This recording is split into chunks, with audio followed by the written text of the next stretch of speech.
and I would like to welcome Dan Harris from Deloitte. Would you like to say a few words about the category, Dan?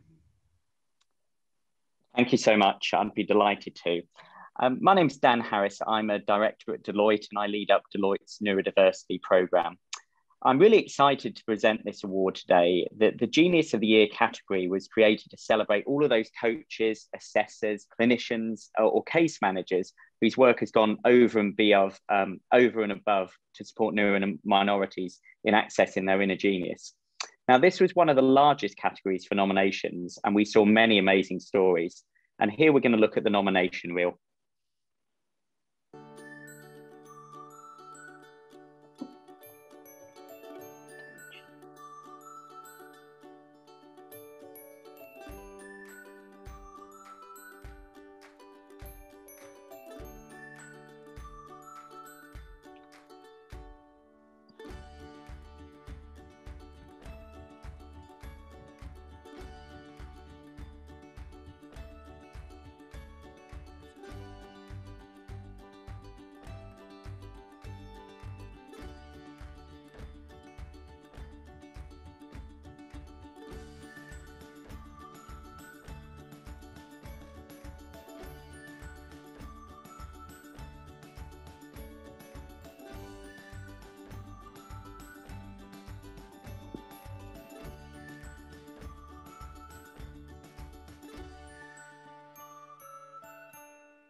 Great. Well, I think we can all agree some really fantastic nominees there, and this was a very difficult category to judge. So I'm very pleased to say that the first runner-up is Elizabeth Taichi. Elizabeth has created an influential network such as a local Chamber of Commerce, the Dean of her local university, and also membership of the Dyslexia All-Party Parliamentary Group, where she has contributed to bringing more Black and Brown dyslexic voices into the corridors of power. Her successful alumni include the founders of Begin to Sport, which is a sports coaching company for dyslexic people, and Apples and Pears, a business solutions provider. So congratulations, Elizabeth. The winner is Dr. James Castell. James is a London-based consultant psychiatrist and national adult ADHD specialist. When James joined the service about 4 years ago, he set about effecting change, and along with his colleagues, he created an adult ADHD psychoeducation program, which he has called Life Skills Program. As far as he is aware, this is the only and first consultant-led psychiatrist project of its kind in the UK. The program is now midway through its eighth cohort, and hopes to help many more individuals in the future. Congratulations, James, and we'd love you to say a few words. Thank you so much indeed for this award. I'm very excited and great to be celebrating what I do with you guys. I love what I do. I'm a consultant psychiatrist, and part of my job these days involves working in one of the very few NHS adult ADHD services. And when I joined the service 4 years ago, I had one mission in mind, and that was to make an important change. To date, most of the NHS ADHD services are focused on assessment and diagnosis and treatment, medication treatment. And I know that this is very important stuff, but it's just not addressing all the issues that need addressing. So I set about to create a group program, which we termed the Life Skills Program.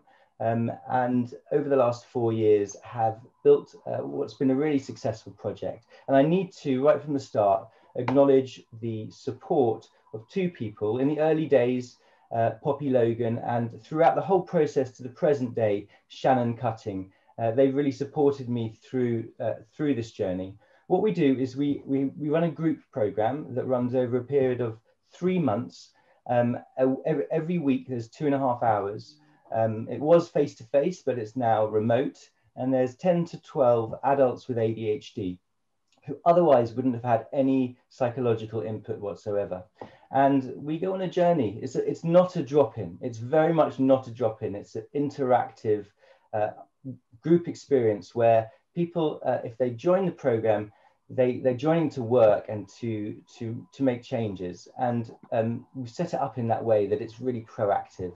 Every week has a theme or a topic, and we have about half of the 2.5 hours as a check-in, a time to support each other, to feedback how we're doing, to reflect on what changes and what things have been achieved in the week that's just passed.